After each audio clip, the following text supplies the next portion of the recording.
ভোর।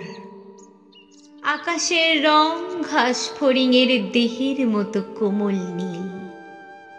চারিদিকে পেয়ারা ও নোনার গাছ টিয়ার পালকির মতো সবুজ। একটি তারা এখনো আকাশে রয়েছে।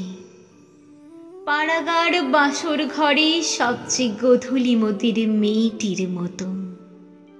কিংবা মিশরের মানুষই তার বুকের থেকে যে মুক্তা আমার নীল মদের গ্লাসে রেখেছিল হাজার হাজার বছর আগে এক রাতে, তেমনি একটি তারা আকাশে জ্বলছে এখনো। হিমের রাতে শরীর রাখবার জন্য দেশওয়ালিরা সারা রাত মাঠে আগুন জ্বেলেছে, মোরগ ফুলের মতো লাল আগুন।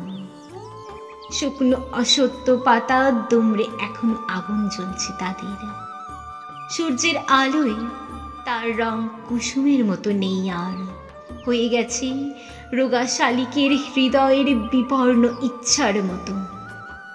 সকালের আলোয় টলমল শিশিরে চারিদিকের বন ও আকাশ ময়ূরের সবুজ টানার মতো ঝিলমিল করছে।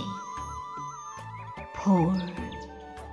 সারা রাত চিতাবাঘিনীর হাত থেকে নিজেকে বাঁচিয়ে বাঁচিয়ে নক্ষত্রহীন মেহগনির মতো অন্ধকারে সুন্দরীর বন থেকে অর্জুনের বনে ঘুরে ঘুরে সুন্দর বাদামি হরিণ এই ভোরের জন্য অপেক্ষা করছিল। এসেছে সে ভোরের আলোয় নেমে, কচি বাতাবি লেবুর মতো সবুজ সুগন্ধি ঘাস ছিঁড়ে ছিঁড়ে খাচ্ছে। নদীর তীক্ষ্ণ শীতল ঢেউয়ে সে নামল।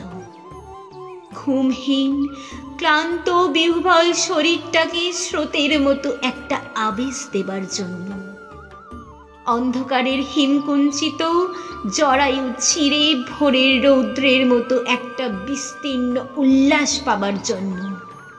এই নীল আকাশের নিচে সূর্যের সোনার বর্ষার মতো জেগে উঠে সাহসে স্বাদে সৌন্দর্যে হরিণীর পর হরিণীকে চমক লাগিয়ে দেবার জন্য।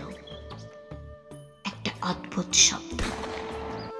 নদীর জল মচকা ফুলের পাপড়ির মতো লাল। আগুন জ্বলল আবার। উষ্ণ লাল হরিণের মাংস তৈরি হয়ে এলো।